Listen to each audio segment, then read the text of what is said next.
hipótese seria 72 anos aqui no Pará. A data em que a vítima completaria 72 anos. Esse é o termo final da pensão. Agora, alguns cuidados. Eu posso ter como pensionistas a viúva, 2 filhos menores. Aquela pensão que eu fixar, eu vou dividir por 3, né? Então, era 3 salários mínimos, aí dá 1 salário mínimo para cada um. Um dos filhos atingiu a maioridade, 18 anos, ou então o filho é estudante universitário, 24 anos. Cessou, aí a pensão, na verdade, ela vai ser redistribuída, ela cresce aos demais. E aí, com isso, então, fica 1,5 para um pensionista, 1,5 para outro. Aí o segundo filho atingiu a maioridade, aí aquela pensão vai acrescer para a viúva. E a viúva recebe, então, até a data em que a vítima completaria 72 anos e etc. Então tem que ter só esse cuidado no desenvolvimento da pensão. Valor da pensão. Aqui no Brasil nós temos a tradição dos gastos pessoais da vítima. Então nós descontamos os gastos pessoais que são estimados em 1/3. Então, se era, por exemplo, a pessoa recebia 3 salários mínimos, eu desconto os gastos pessoais, 2 salários mínimos. Recebia lá R$900, recebe 600, a pensão é fixada em R$600. Ou seja, eu desconto os gastos pessoais. Essa é uma tradição brasileira. Se nós olhar, eu fui pesquisar de onde é que veio, olha, o Clóvis Bevilacqua, quando comentava o Código Civil de 16, já preconizava esse desconto. Mas tem um equívoco que é uma concepção tradicional, com base na família tradicional, em que somente o marido trabalhava, a esposa era dona de casa, etc., e não trabalhava. A família contemporânea, na verdade, eu tenho que trabalhar com a ideia de renda familiar. E os franceses já fazem isso. Então eles calculam, na verdade, a renda familiar toda, descontam lá as despesas eventuais do próprio falecido e aí fixam uma pensão que é uma complementação em relação àquilo que a viúva recebe, por exemplo. É bem interessante o sistema. Não é a tradição brasileira, se quiserem aprofundar, vale a pena. A nossa tradição é a família clássica tradicional. Simplesmente se desconta os gastos pessoais da vítima e depois se faz a redistribuição. O grande cuidado, o valor da pensão eu posso e devo converter em salários mínimos. Você sabe melhor do que eu que a Constituição, lá no artigo 7º, inciso 4, quando trata dos direitos sociais fundamentais, né? Direitos fundamentais sociais, ela expressamente veda a utilização do salário mínimo como indexador. Salário mínimo é para salário. Entretanto, a jurisprudência do STF, ela tolera a utilização do salário mínimo em 2 situações que também têm natureza alimentar, que é os alimentos do direito de família, né? E também a pensão na responsabilidade civil. E a súmula 490 do STF, ela é expressa, né? No sentido da possibilidade de utilização do salário mínimo para indexar a pensão. Então eu calculo a pensão com base nos elementos do processo e converto aquela pensão em salário mínimo. E mesmo com os reajustes reais de salário mínimo nos últimos anos, o STF tem reafirmado a sua jurisprudência, reafirmado a súmula 490. Essa súmula é importantíssima. A gente às vezes não valoriza o que temos de bom, né? Essa súmula é importantíssima. Por quê? Se nós formos pesquisar a França, que é a pátria da responsabilidade civil, nós vamos ver que, no fundo, a origem de toda a preocupação deles com o princípio da reparação integral era com a questão da depreciação do valor da pensão ao longo do tempo. Aqui a gente está trabalhando de morte de pessoas jovens, na faixa dos 20 a 30 anos, né? Morte violenta. Então, muitas vezes essa pensão pode ter uma duração de 10, 15, 20, 30, 40, 50 anos. A morte de uma pessoa com 25 anos, até a data em que ela completaria 75 anos, é 50 anos o potencial de pensão. E se eu fixar um valor fixo, se estabelecer um valor fixo, sem a possibilidade de um mecanismo de atualização ao longo do tempo, em menos de 10 anos ela está aviltada, né? Mesmo em países de economia estável, como são os países europeus. E aí a preocupação deles, tanto que lá prevalece a ideia de pagamento em parcela única da pensão. Eles têm lá todas umas tabelas bem interessantes de como é que se calcula o pagamento em parcela única, etc. Para nós isso não tem muito sentido. Por quê?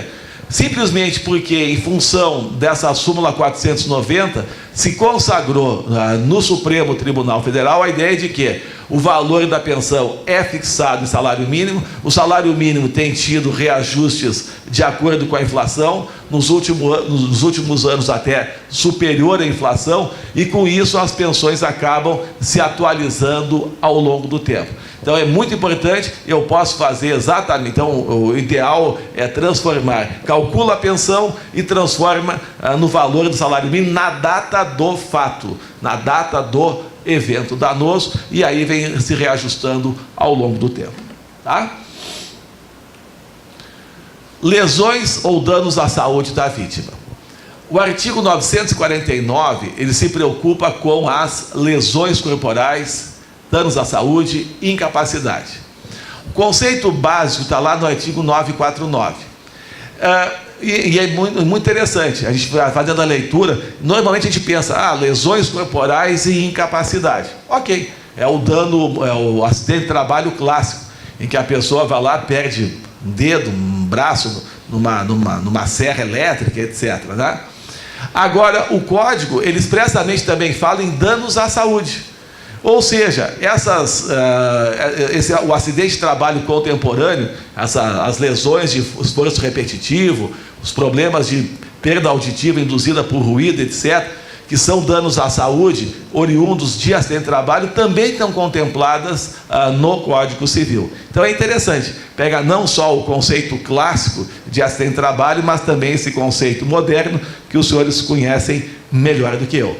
Lá no Sul era muito comum, tinha a região de Caxias do Sul, que tem a indústria metalúrgica. E era muito comum a perda auditiva induzida por ruído. Né? E aí tinha toda uma discussão, etc., bem interessante, na parte de nexo causal.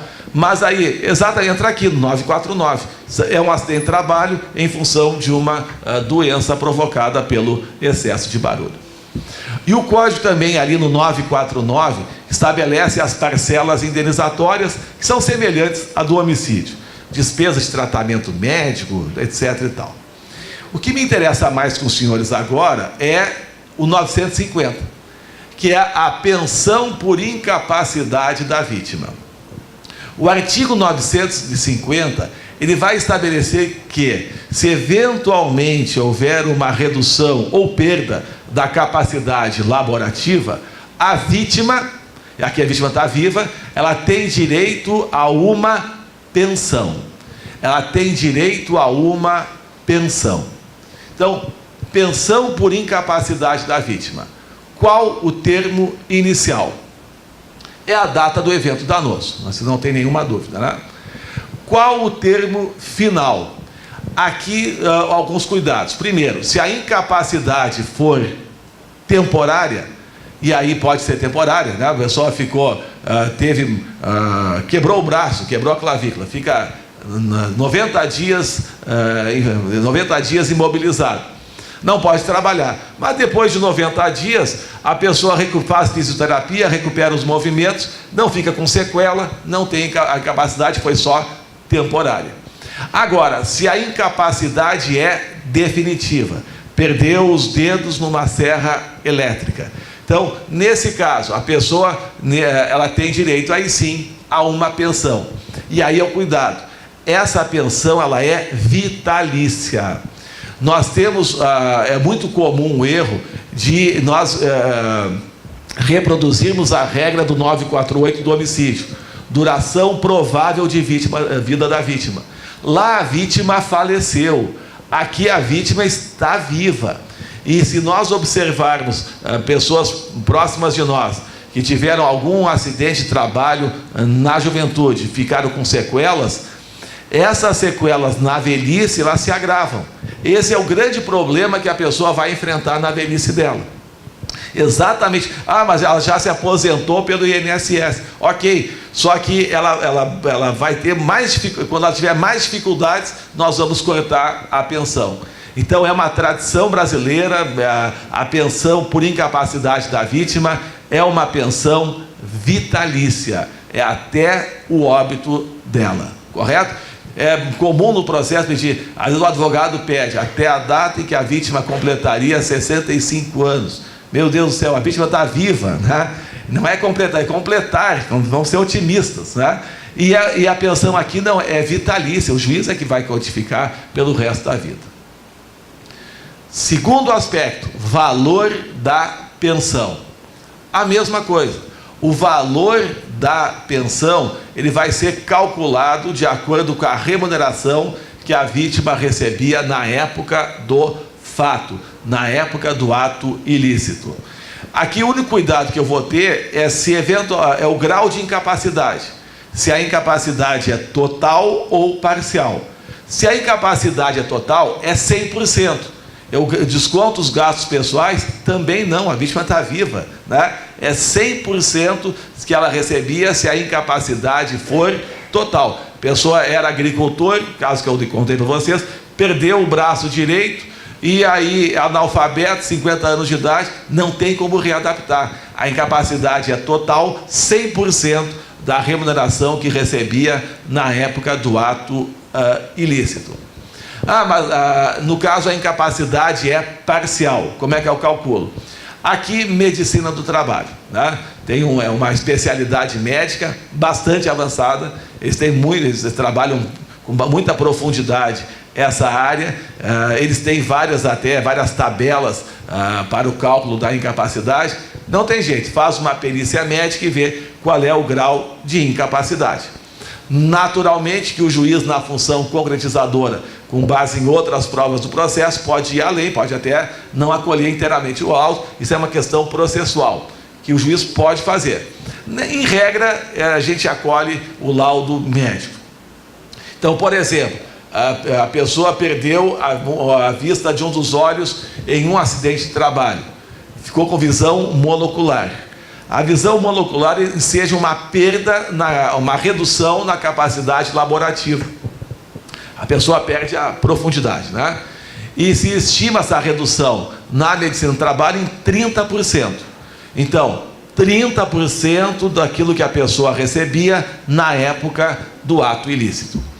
E o outro cuidado não é apenas aquela remuneração que a pessoa recebia assinada na sua carteira de trabalho, na sua CTPS, né?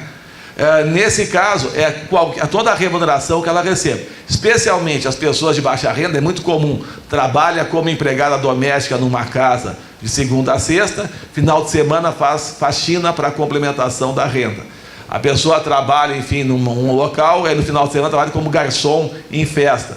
Isso é renda, é complementação de renda.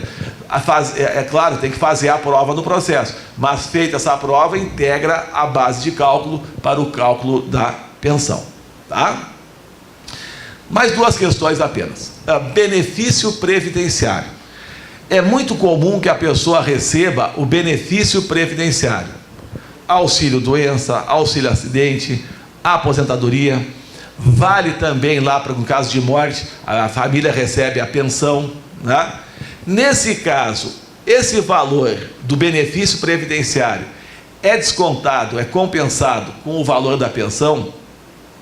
A jurisprudência do STJ se firmou no sentido negativo, entendendo que aqui eu aplico as regras da compensação do Código Civil, que exige que as causas sejam as mesmas. E aqui as causas são diferentes. Mas não é o mesmo ato ilícito? Cuidado. Na verdade, a fonte da obrigação de indenizar é efetivamente o ato ilícito. Entretanto, a fonte do benefício previdenciário é o seguro social, né? É o seguro da Previdência Social. Então, nesse caso, as fontes são diferentes e por isso pode haver acumulação. Não há a compensação, não há o abatimento. eu botei ali, mas tem a jurisprudência tranquila do STJ a esse respeito. Agora, no seguro DPVAT, que é o seguro obrigatório, nesse caso a jurisprudência é o contrário. Não, aqui nesse caso, se eventualmente, por exemplo, o acidente de trabalho for um acidente de trânsito, e acontece, eventualmente, né? Um acidente de ônibus, por exemplo, morre o motorista, e aí nesse caso, se a família recebeu o seguro DPVAT, danos pessoais, veículos, automotores terrestres, nos casos de morte ou de lesões graves em acidente de trânsito. Nesse caso, a vítima ou a família tem direito a receber esse valor, que a gente tem lá, hoje está pré-estabelecido, a gente atrasa o documento do carro, tem lá os valores do seguro DPVAT, hoje dá 13.500, mais ou menos. Esse valor, ele vai ser abatido do montante da indenização. Tem uma súmula 247 do STJ nesse sentido, eu não botei ali, mas aí o fundamento é outro, é que quem efetuou o pagamento do prêmio do seguro é o dono do carro, que normalmente é o réu dessa demanda indenizatória. E por isso, então, a possibilidade de compensação que se consagrou dentro da jurisprudência do STJ. É aquele prêmio que a gente paga toda vez que renova o licenciamento do veículo. Essas são algumas regrinhas a respeito, então, do princípio da reparação integral e também a respeito da sua concretização nos dois principais atos ilícitos, que é o caso de morte e o caso de lesão corporal. Eu vou fazer um intervalo e aí depois voltamos especificamente para trabalhar com a reparação dos danos extrapatrimoniais em face do princípio da reparação integral. Conclusão dessa parte é a tendência, então, um ponto de equilíbrio nas principais questões controvertidas, especialmente utilizando o princípio da reparação integral, que é a grande referência que nós temos para a concretização das parcelas indenizatórias. Muito obrigado, depois voltamos para os danos